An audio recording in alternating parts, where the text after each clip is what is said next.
Good evening. Welcome to the Fantasy Wildcard. I'm your host, Kev. You can follow me on Twitter at Dynasty_GOAT. With me tonight, as always, two handsome chaps. We'll kick off with handsome chap number one, Matt, who you can follow on Twitter at MattFFDynasty. Good evening, Matt. How are you? Evening, Kev. Yeah, not too bad. You say handsome, but if you're watching the stream, you can probably say I've caught the sun a little bit over the last couple of days, and I'm just going to say it, lads. It's too hot. I mean, I don't want to hear, oh, you'll be moaning when it. No, it's too hot. I mean, when you work outside as well in this kind of weather, I can't stand it, lads. Honestly, I'm beat down. I'm tired. I'm exhausted. I'm ready for bed. But we do have a great show coming up, so gotta keep the mood high. Indeed, Matt, indeed. And we'll now bring in our handsome guy number two, Ali, who you can follow on Twitter at FFDynastyGrill. Good evening, Ali. Are you also hot tonight? I am hot. Yeah, I'm hot under the collar. I was doing fine today, actually. It's not too hot down here in sunny Suffolk, so I wasn't doing too bad. We've had it hot the last few days, but then Gronk retiring for a second time this evening it's hot. Heated up a little bit. I'm hot under the collar, should I say? How are you doing, Kev? Well, I was just going to firstly say you're close to the equator than us, aren't you? So I thought it would be hotter down south, but yeah, I'm doing really well. We're all in a startup together, the Champions League startup, 8-team league, but it's part of a 32-team cup competition set up by our very own Paul Picking. So it's interesting to see our team so far. Obviously, an 8-team league. Everyone's looking pretty good at the moment, but we'll just have to see how it unfolds, and we'll be sure to let you know which one of us is the best in that league.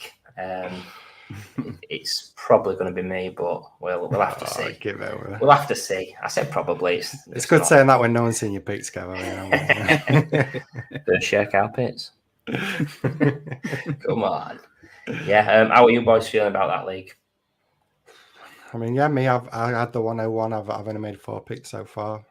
3 picks so far, sorry. I think I'm currently on the clock as well, but I've heard that somebody might be interested in my pick, one of my fellow co-hosts maybe. So obviously we're going to record this and then we might have to get in some negotiations. But yeah, on the whole, quite like the start that I've made, and it's still early days, like you said, so we'll have to see how it goes. Who are you after then, Ali? It's not me, mate. It's one of us, but it's not me. My start's been absolutely crazy. I picked Jamar Chase, first share in Dynasty of Jamar Chase, and I must have hit the alcohol this afternoon because I've then took a Philadelphia Eagles stack, gone absolutely bonkers. So I'm not sure how I'm feeling about my start so far.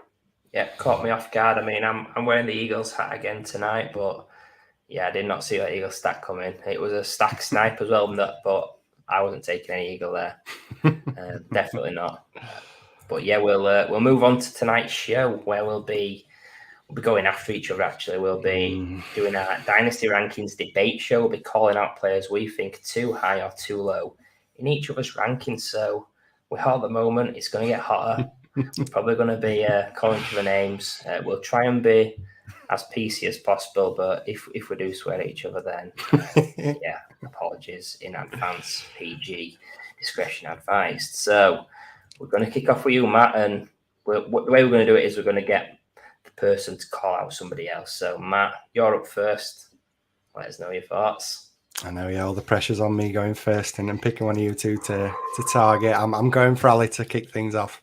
And his ranking of Deebo Samuel is currently got him wide receiver 6 on Keep Check, is wide receiver 8, whereas I'm all the way down at wide receiver 15. So, and I believe, Kev, you're pretty much in the middle between both of us. So it's Ali that I've had to go for on this one. It's just because I feel like there's a lot of question marks with Deebo Samuel. Obviously, there's been all the off-season news. Will he stay with the 49ers? Will he move? And then just looking ahead to next year, it looks like he's staying with the 49ers. So that's a positive for him straight off. But then you're just looking at the quarterback situation now leading into next year. It looks like Trey Lance is going to be the starter moving forward.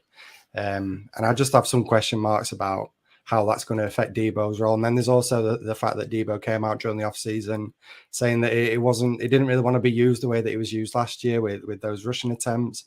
That again's another little bit of a red flag to me, because that's what made him so valuable last year, the fact that he was able to contribute on the ground and through the air as well. And if he's saying that he's not really keen on that kind of role again moving into next year, As I say, that's just a little red flag tied with the fact that Trey Lance is going to be the starter. We know the rushing upside he's got, and we've yet to really see the passing upside. While we know it's there, we know he's got a cannon of an arm. I just worry how it's all going to fit together. Obviously, Ayuk as well had a slow start to last year, then started to find his feet towards the back end. Is he going to have a more prominent role? And it feels kind of funny, to be honest, saying this after I kind of bigged up Debo last year and I was fading Ayuk. I've now seem to be flipping. It's Ayuk who I feel is a bit undervalued, and I feel like Debo's a touch overvalued. So yeah, Ali, I'm coming for you with that wide receiver 6. I think it's just a little touch too high for me currently where you've got him. Oh, come on, Matt. Where was your confidence? You were all over him, calling him last year. It was genius as well, because me and Kev weren't on Deebo Samuel last offseason, were we? You were on him and you were right. So I hope you're not right this time. In fact, you're not going to be right this time. Obviously, was the wide receiver 3 last season, playing in that sort of hybrid role. And he's been saying all off season that he doesn't want to play as a running back anymore. He doesn't want them carries, but really he doesn't want to get paid as a running back. That's what he wants. He wants to get paid as a wide receiver. We've seen wide receivers get paid this off season. Cooper Kupp, Devontae Adams, among plenty of others that have got big contracts. They're sort of eating into quarterback money territory now. So the running backs aren't being paid. So he wants to get paid like a wide receiver. So there's that.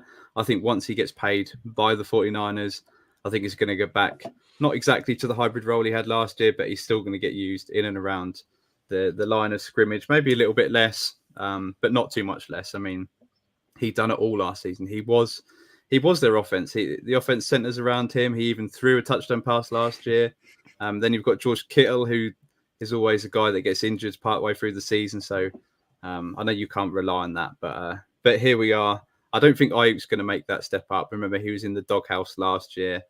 He's not a favourite of Kyle Shanahan. And Debo's not present at practice, he is present at practice at the minute. He's not practicing, but it does show that he's committed to the team. I think they're going to get a deal done. And just looking at DLF startup ADP is wide receiver 7, so I'm not exactly a mile away. I'm still really big on Debo, and I'm happy to take any sort of value, really. I think if people are drafting him late, maybe sort of wide receiver 10, I'll take that value and take the risk on him.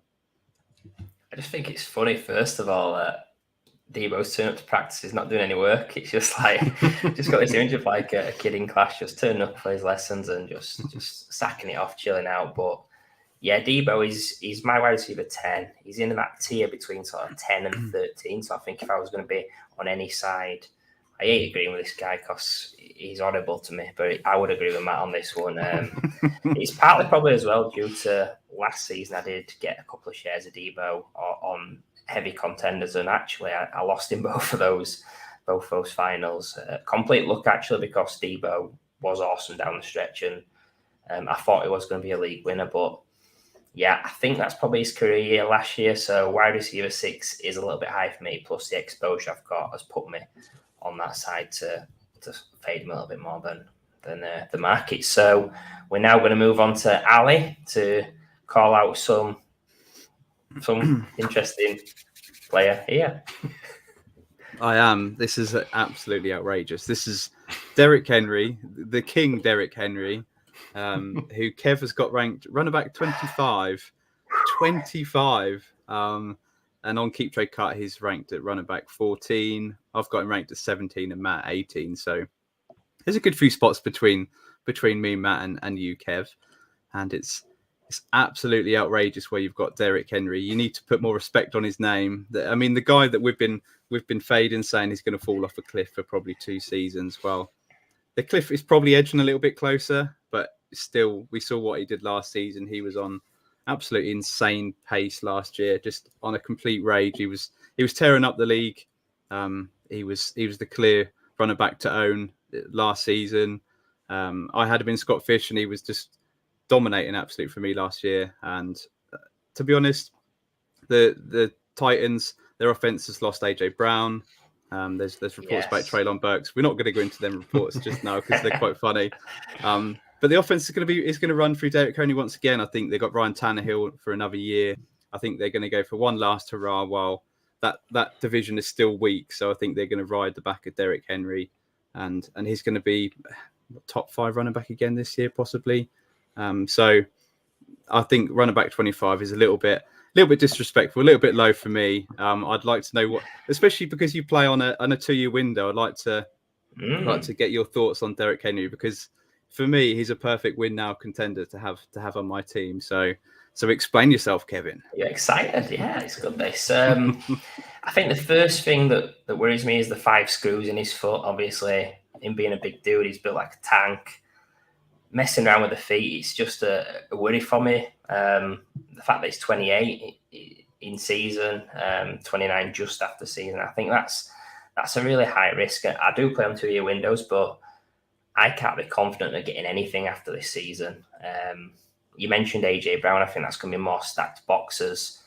But actually, I think with Henry, the fact that he's 28 going on 29, and a lot of people just see him as a guy that you're going to be holding the bag on as such, potentially, then I'm happy to avoid him in starts, but actually pivot to him in season, because if he does show his health through the first half of the season and I'm in a position to contend, I'm thinking 28-year-old running back, I can probably get him for a 23 second.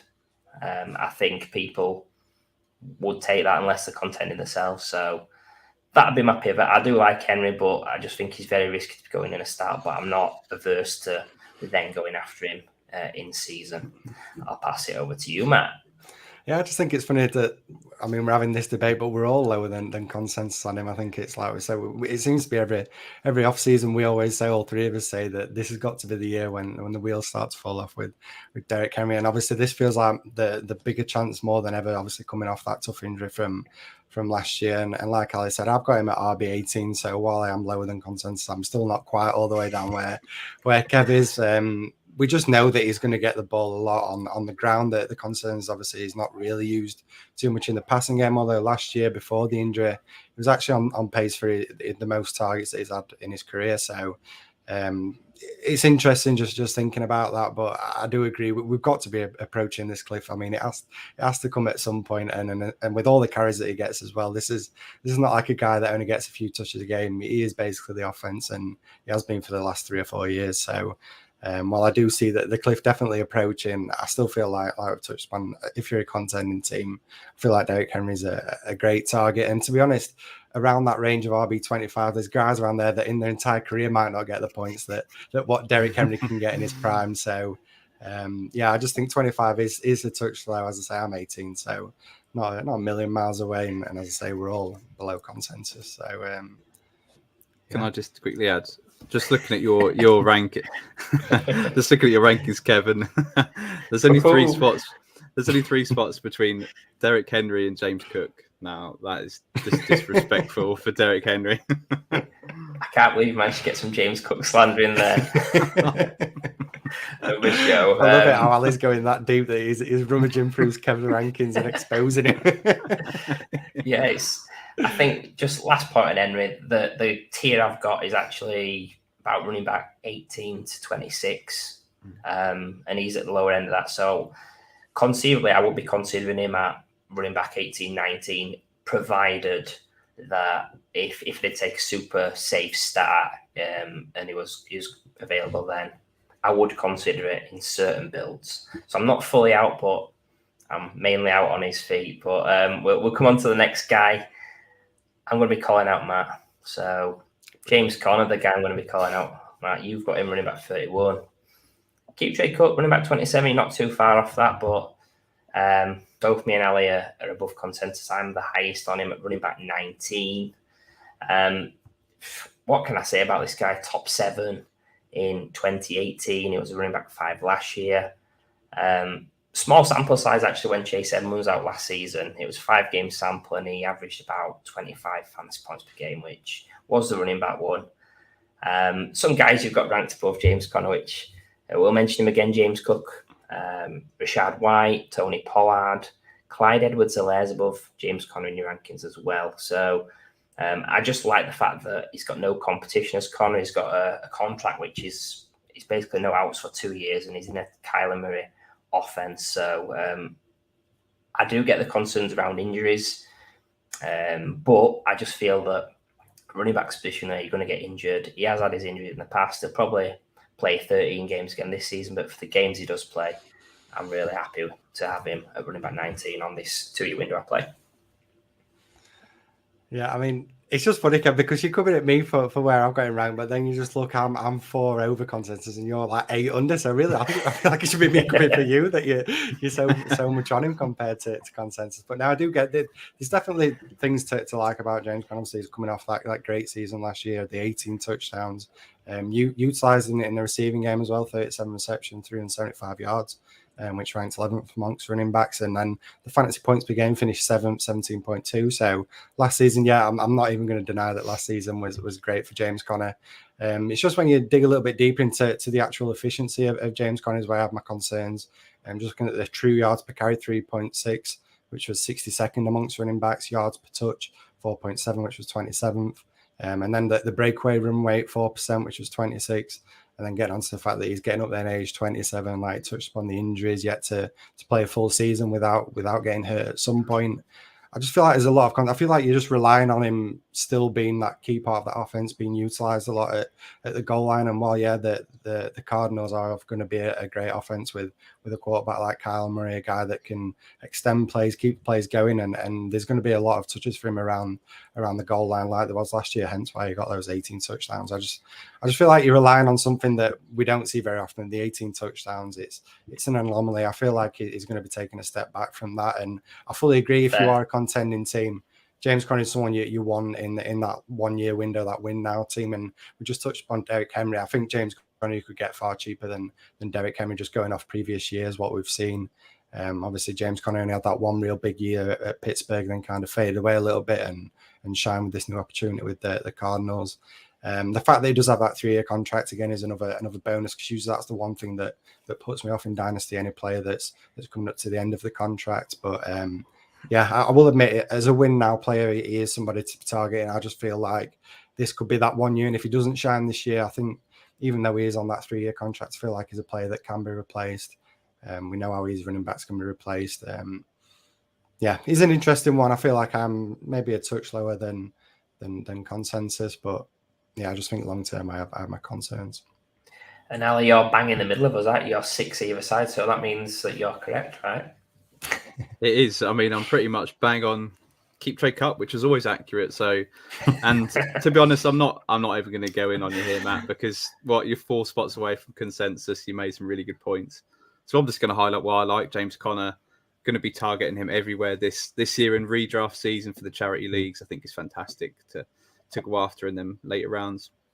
So yeah, I think James Conner in a very similar offense to last year.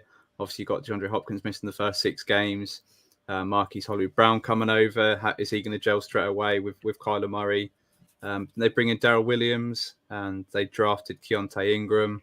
So there's a little bit of competition, but not too much for Conner. I think it's not going to be 18 touchdowns, but I can see double digits again. I can see probably a low running back 1 finish for this year. So I think where you drafted him, to think that you've got a RB1 for this year, and then even if you've had an RB2 for next year, I think where you're taking him in drafts, I think that's fantastic value. So I think I'm obviously right because I'm in the middle, but you both made some really good points. I can't go in on you because you're that close to consensus anyway.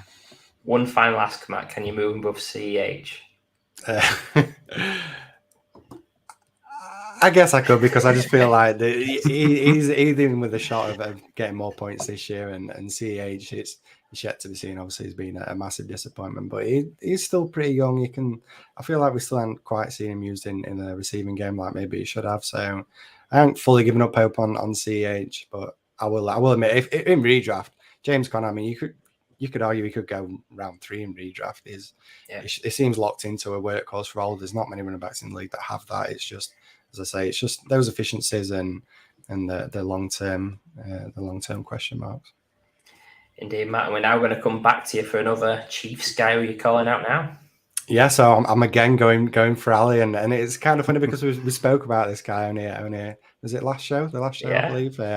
Sky Moore. Ali's currently got him wide receiver 41, which I feel is like a Kev with Jalen Waddle last year. I feel like this is a repeat of that with Ali and Sky Moore. Keep trade cuts going wide receiver 33. I'm a touch higher, wide receiver 29. Kev, you're wide receiver 35. So pretty close. But Ali, it just seems out on Sky Moore, and I just can't get my head around it. I mean, he's got that day 2 draft capital. He's an early declare from a small school in Western Michigan. He's only going to be 21 years old this year. And then just looking at his college target share, 39.5%, which was 99th percentile. The college dominator rating, 44.8%, which is 91st percentile. There's a lot of things to like about the metrics of Sky Moore, and then just the fact that he's gone to the Chiefs. I mean, this is a guy I would have loved no matter what landing spot. I feel like he was going to be a potential sleeper, but the fact that he's obviously landed with the Chiefs, you can't sleep on Sky Moore. He's going to be going high in your rookie drafts and in startups. And I just love the fact that he's tied to Patrick Mahomes, a guy that's lost one of his top weapons in Tyreek Hill. The fact that they're bringing in Sky Moore, giving him that round 2 draft capital.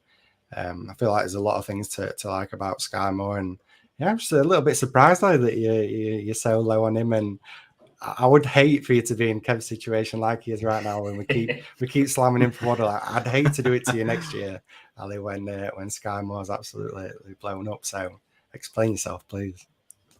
I love it. And to be honest, we'll just go back to the pre-draft rankings. We all had him at wide receiver 9, so I was similarly high on him.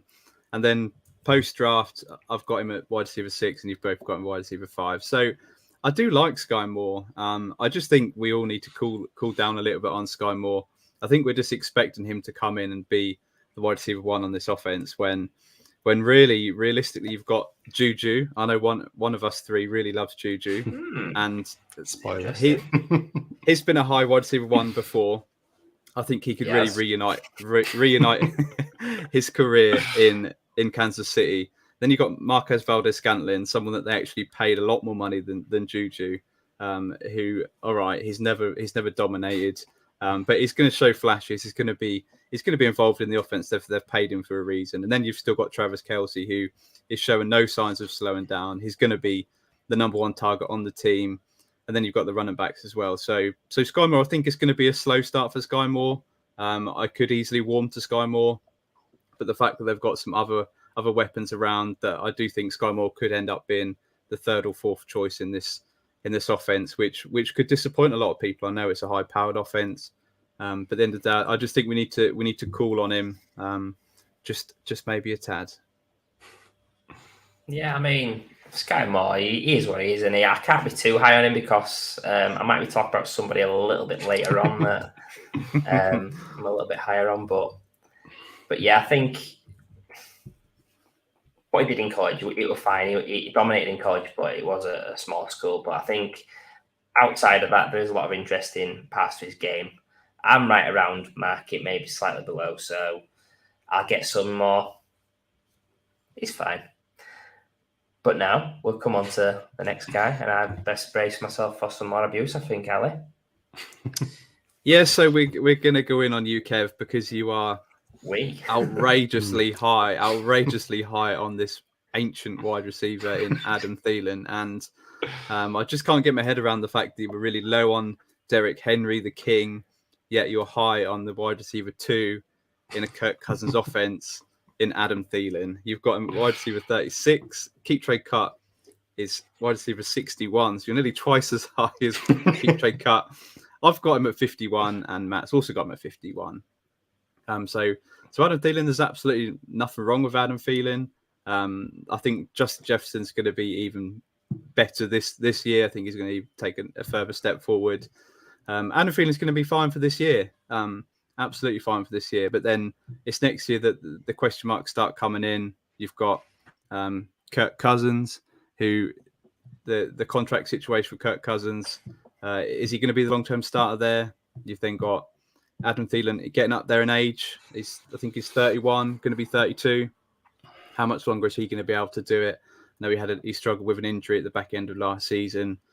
So my question is just, wide receiver 36 just seems far too high. I know he's going to be a safe prospect for this year, but in Dynasty, you're not going to get any return on that wide receiver 36. He's already nearly twice as high as consensus. So just a piece, I guess, if you got him, you've just got to ride him into the ground for this year to help you hopefully win now. But if he doesn't help you win now, you've got no sell on value at that price. So Kev, just explain yourself.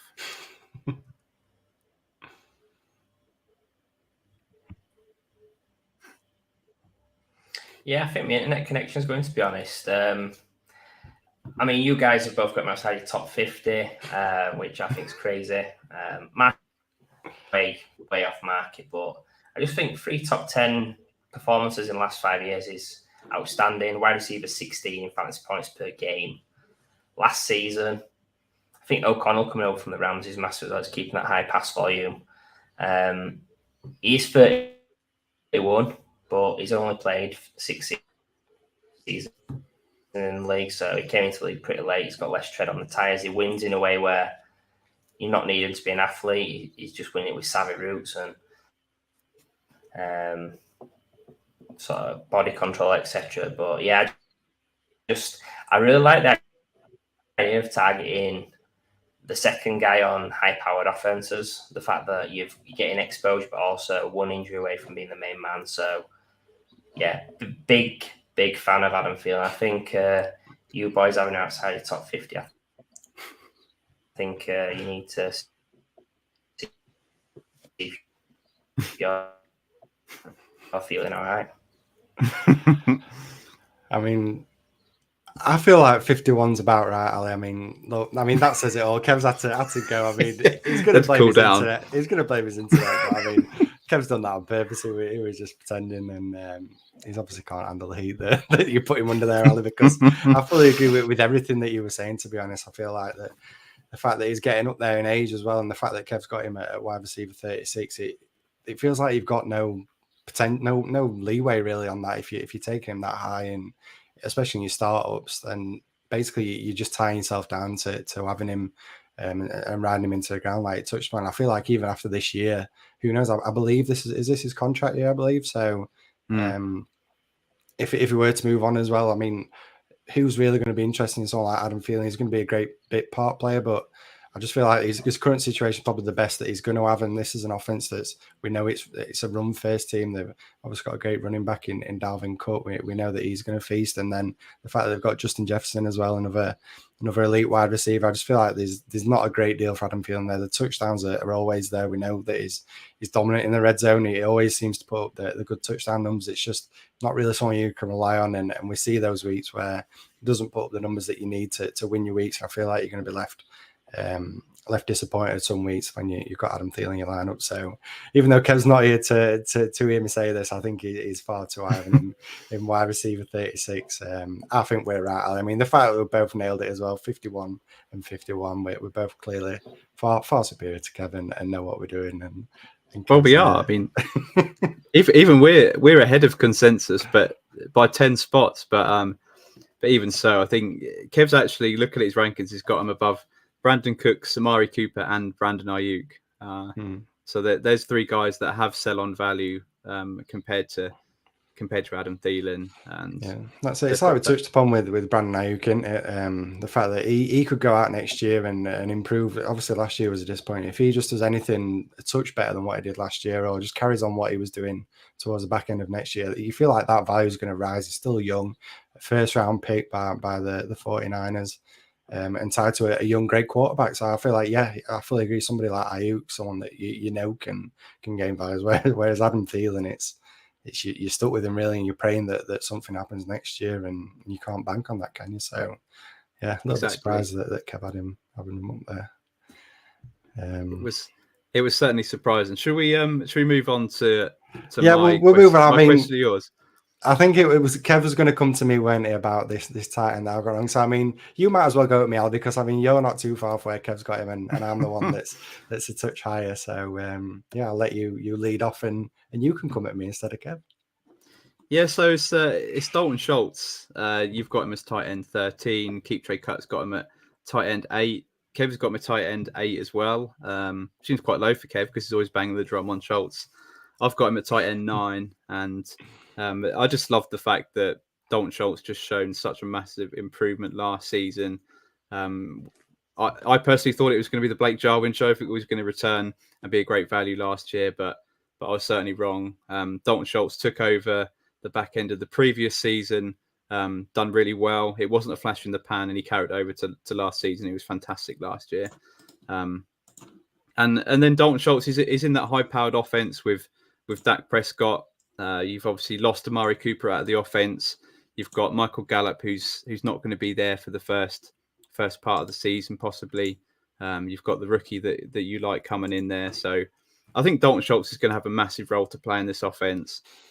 So he's someone that is possibly in that tight end wasteland, but I think he's someone who can repeat what he'd done last year. So I think ranking him, I mean, once you get past the first 6 tight ends, you can probably rank the next 10 tight ends in whatever order you want. So I'm not going to go in on you here, Matt, because there's only four spots between us. So just maybe explain why you're slightly lower on Darton Schultz than what we are. Yeah, I'll fully admit what he did last year was awesome. I mean, it's something that I don't think a lot of us thought. A lot of us were hoping that Blake Jarwin was maybe going to be the guy over there, but Schultz just proved that he was great. He did well the year before when Jarwin went down with the injury.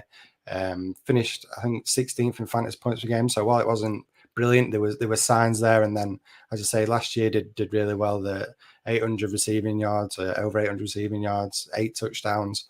It was a great year for Dalton Schultz. My only concern with Schultz is the fact that he's only got that 1 year left on his contract. And I touched on it earlier. This is something that always concerns when it comes to Dynasty. And I feel especially with somebody like Dalton Schultz, you'd argue he's in that ideal situation currently with Dallas tied to Dak Prescott.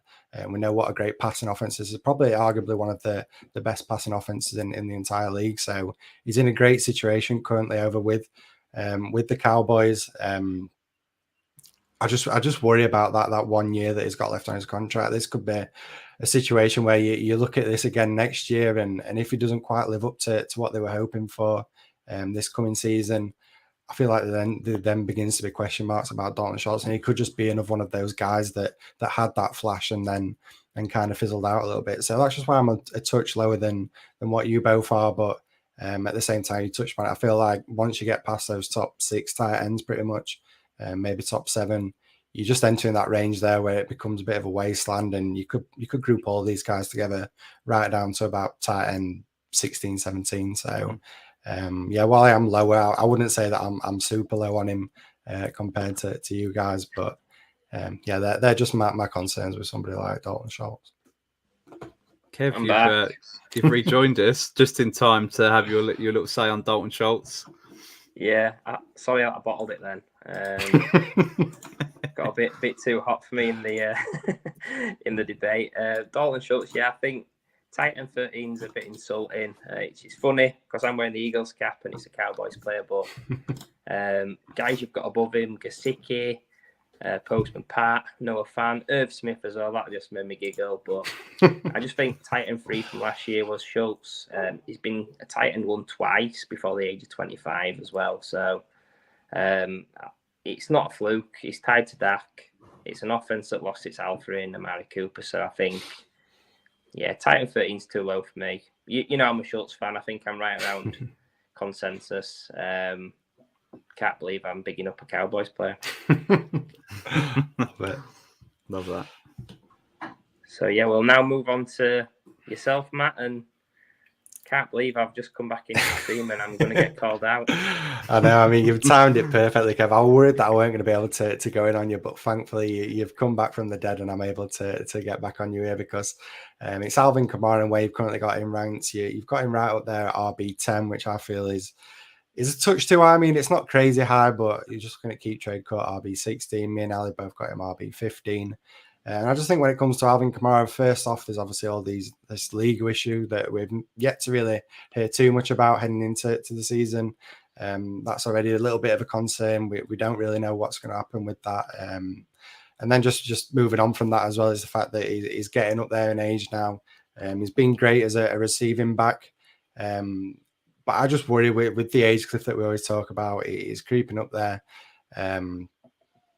And as I say, I can't go in too heavy on you, Kev, to be honest, because you're only 5 spots high. And I feel like we've probably all got him in the same tier, to be honest. So, I just feel like there's a couple maybe a red flags. And like I said, we're all below consensus than what Keep Trade, or should I say above consensus what Keep Trade could have him at RB16. So, I just think there's a couple of little red flags in there at the minute that's just making me a little bit cautious on him. But, why are you 6 spots below where Keep Trade could have him?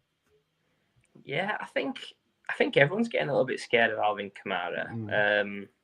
It's as if he's already suspended. Like, I think my ranking is assuming he's not suspended, whereas I'm not sure if you guys and also the public are assuming there is a suspension coming.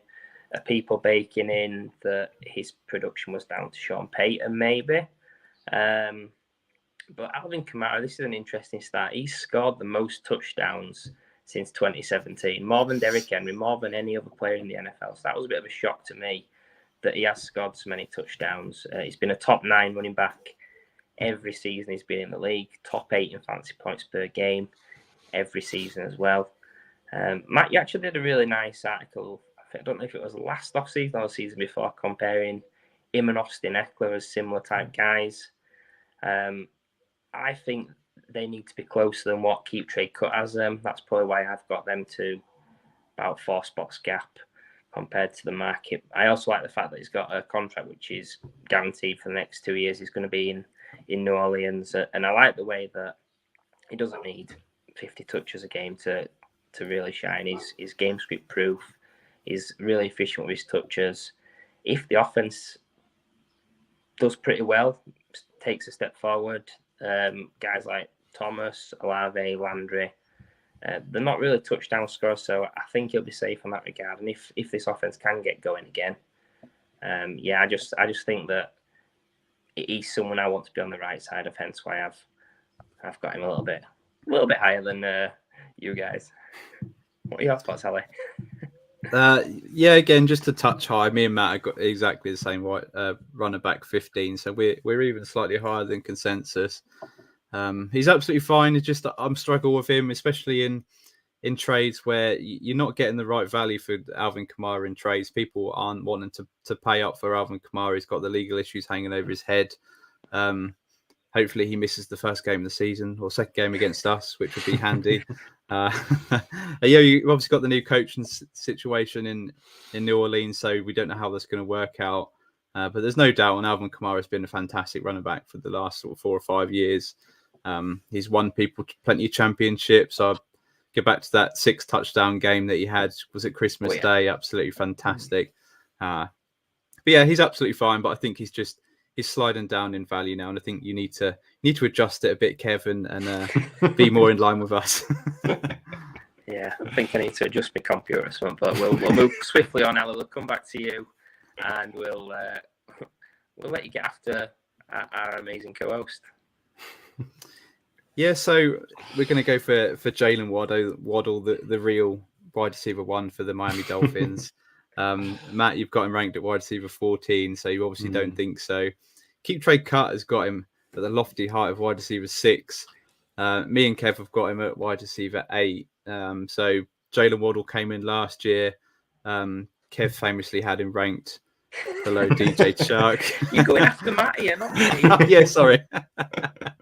But yeah, he had obviously a fantastic season. We know the style of Jalen Waddle. He got given the ball in and around the goal, the line of scrimmage, not really passing it deep, but with the ball in his hands, he's an absolute yak monster. And I don't think the fact that Tyreek Hill coming in is going to hurt him too much. I think that just opens up more room for Jalen Waddle to work with. Tyreek Hill they've paid him so much money. I think he might be the highest paid wide receiver in the NFL. Obviously, the defense is that you have to double Tyreek Hill because otherwise he will run past you.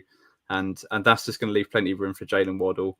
The only obviously issue is Tua. Can he support these 2 wide receivers? You've then got the tight end in Mike Gesicki as well. You've got the guy that came over from Dallas.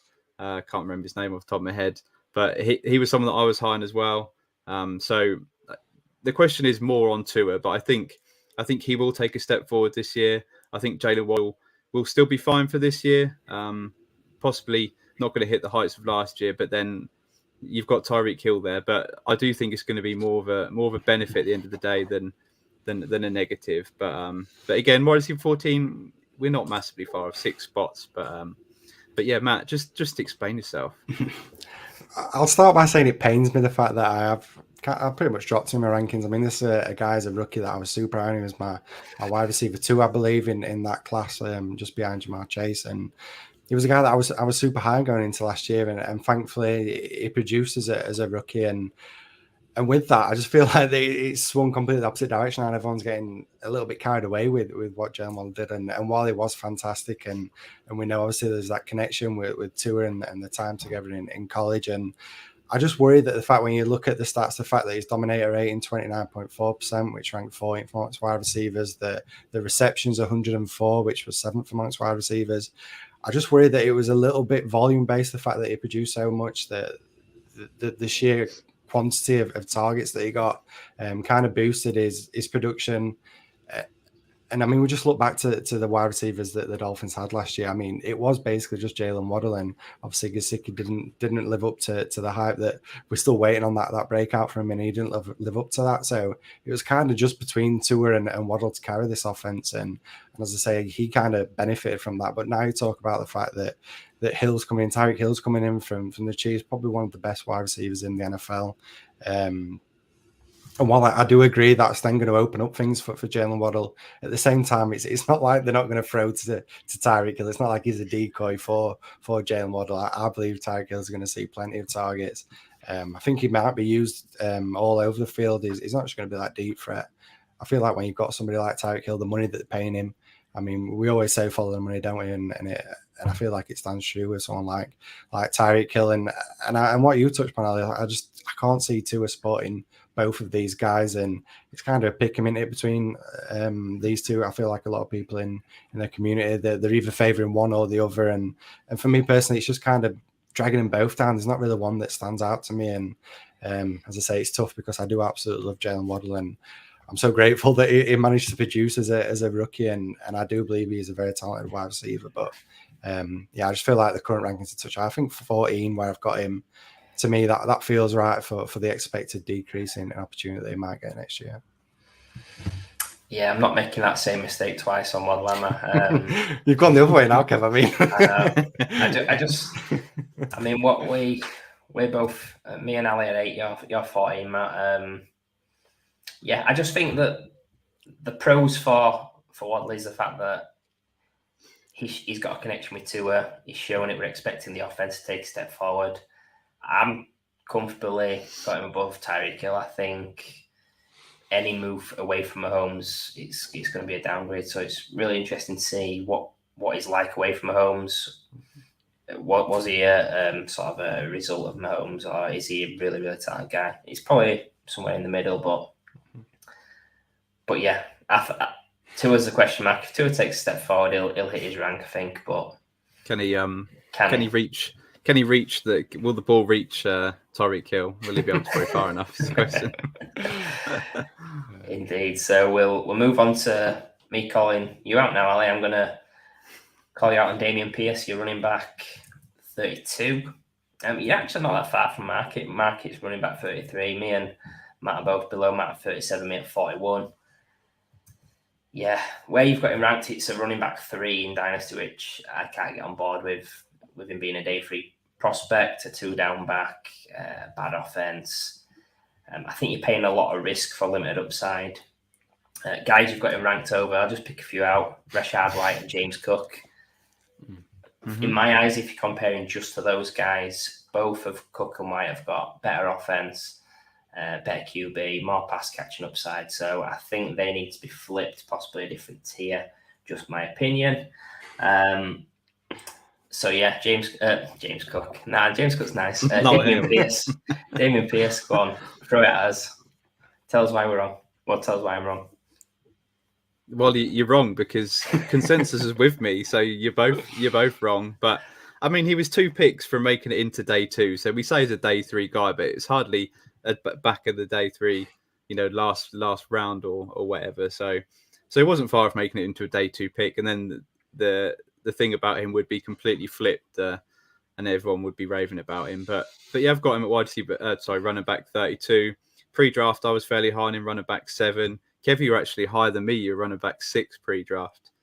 So you definitely didn't like that draft capital. Just looking at his only competition at the Titans, he's got Marlon Mack, who's hardly played football in 2 years, had his struggles. You then got Rex Burkhead, who's going to be 32 when the season starts. And he was obviously there last year, but only averaged 3.5 yards per carry for the Texans. Obviously caught a few passes, but yeah, he's definitely an older back. I don't know how much he's going to be used this season. His Damien Pierce has got a different skill set to them other guys. He's much more explosive.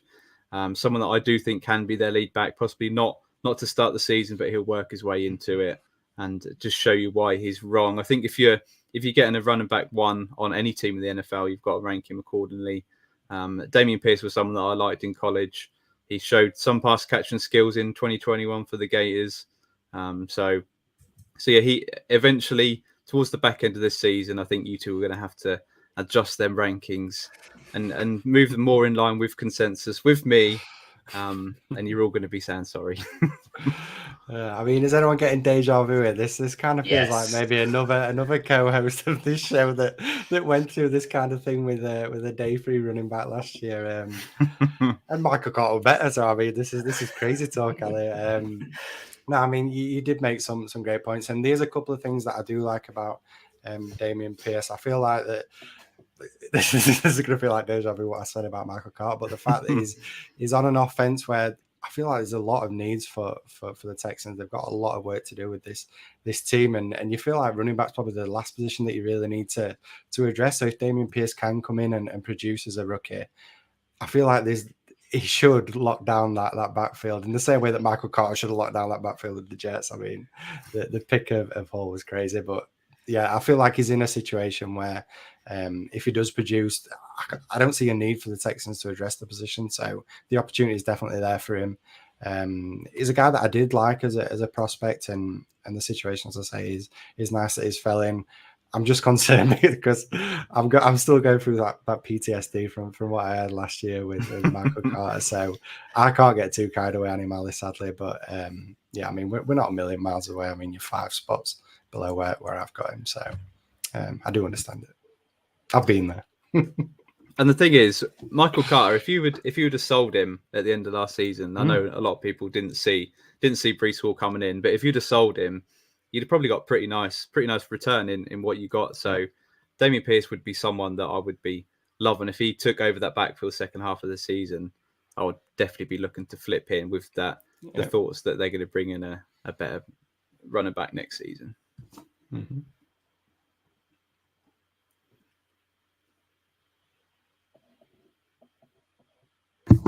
It's been mic working now. Bloody hell. Yep.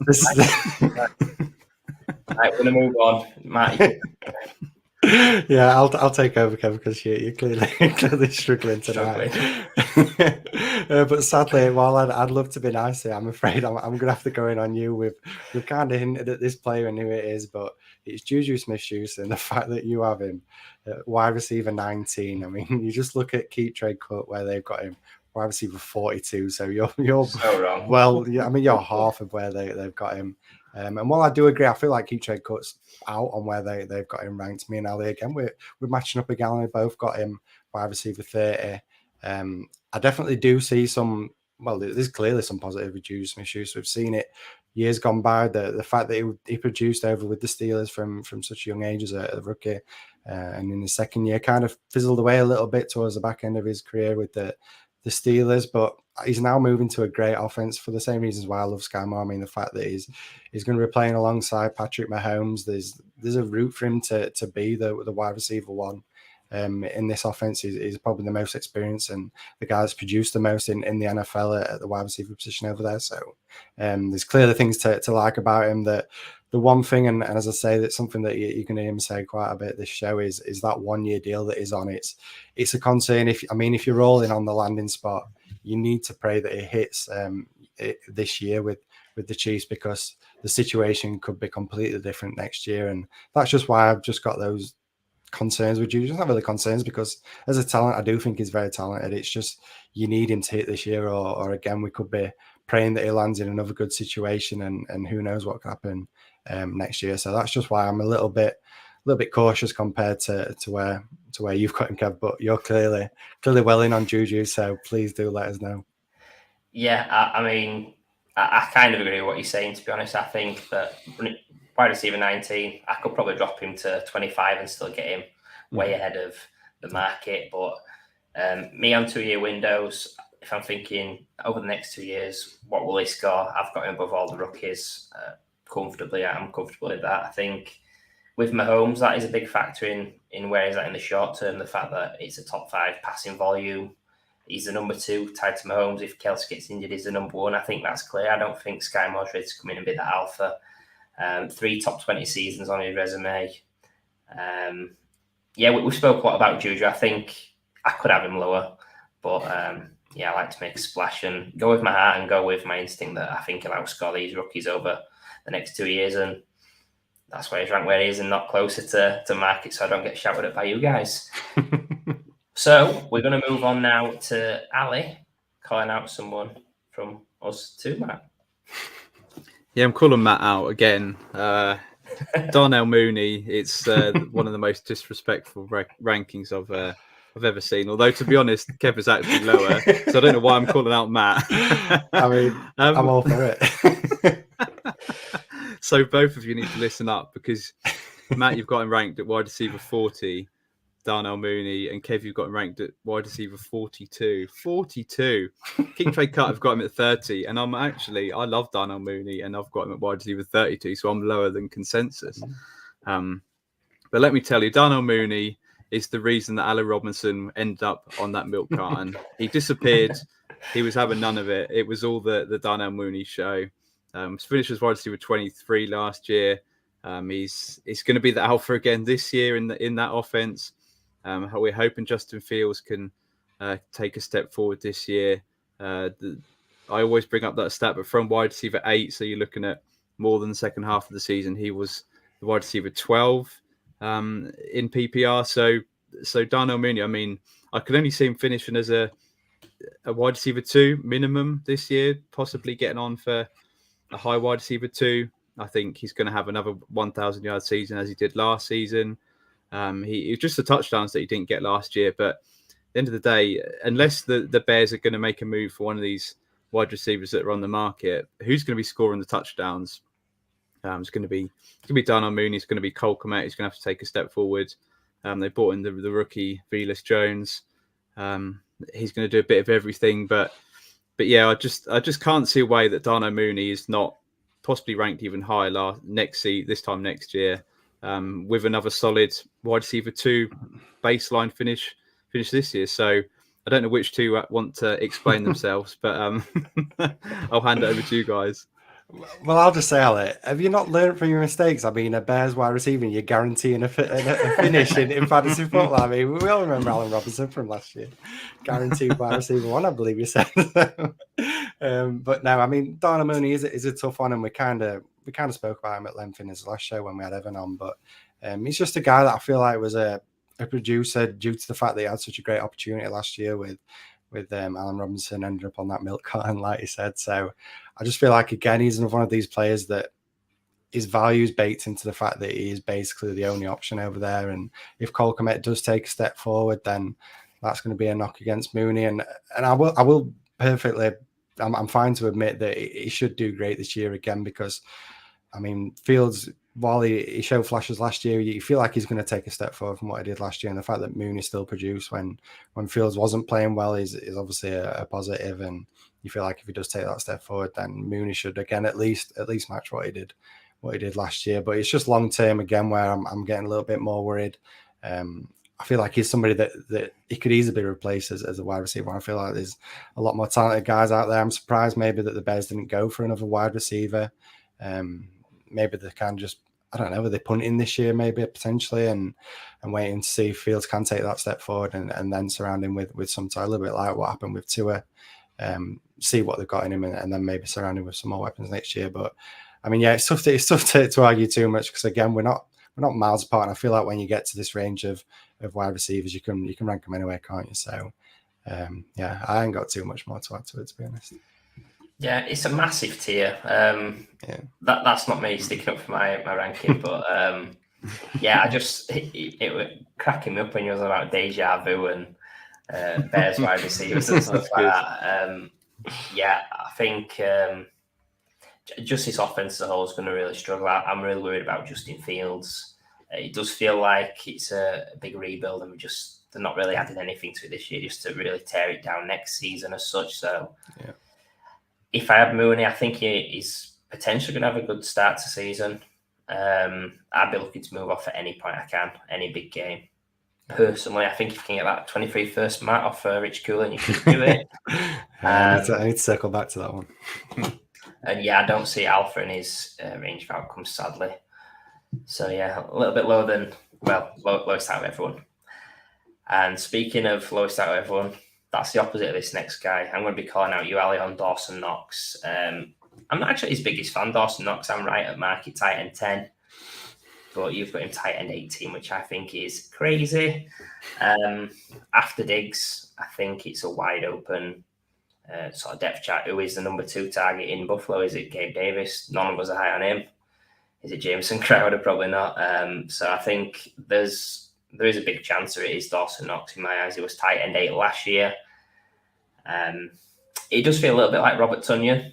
The fact that he came out of nowhere and had this big touchdown season to bump up into that top 8. But we've got to remember he was a day 2 pick in the draft. He was a round 3 prospect. So there is some talent there. It's just whether he can get more volume. Will he grow as a 25-year-old tight end? Yeah, I think he deserves to be higher than tight end 18. I'm not going to say he deserves to be above 10, but yeah, I just think having him below guys, both you actually having him below guys like Colt Kmet and Irv Smith, I think it's a little bit disrespectful and playing more to what might happen, but probably won't happen. Yeah, so I'd prefer to have my tight ends that aren't touchdown dependent. So Colt Kmet and Irv Smith are 2 guys that can produce without having to score touchdowns. He only had the 49 receptions last season, which was only 3.2 per game, yet he did score 9 touchdowns, which was crazy. There was 16 more tight ends that had more receptions than Dawson Knox in 2021. He also had the same amount of receptions as CJ Uzoma, who finished as tight end 17. And I've got no doubt Dawson Knox will catch plenty of touchdown passes this season. But as I said, I just like to prefer tight ends who aren't touchdown dependent. I think Dawson Knox, we saw his ceiling last year at tight end 9-10. I think his floor is really low. He's also in the last year of his contract. He's looking for a big contract extension this or next season. He's looking likely that he's going to receive the franchise tag. And then we see that tight end contracts have actually gone up this past off season. Just looking at David Njoku, who got quite a massive contract, to be honest. It's pretty crazy. And then just looking at the Bills, they're projected to have negative money in the cap space. Looking at next year's cap, so yeah, he's in that place where it's that awful tight end dead zone. I prefer to avoid it. The only circumstance where I have got Dawson Knox in Dynasty is where I've got Josh Allen, just to have that stack. I wouldn't want him anywhere else. I think if you have him, I'd like to sell him this season because people do have him obviously linked to that elite tight end in Josh Allen. So I'd be selling this off season. Wrong. Right, so we're gonna wrap up today's show. That brings us to the end. We've highlighted players that we think are too high or too low in each other's rankings. Our next show, it actually drops Tuesday the 28th of June. We'll welcome on Philip Simmons, aka Porkman of Dynasty Rewind. That'll be an exciting show. We'll be discussing undervalued and overvalued players in Dynasty. So we're all looking forward to that one. Thank you once again. Have a good one.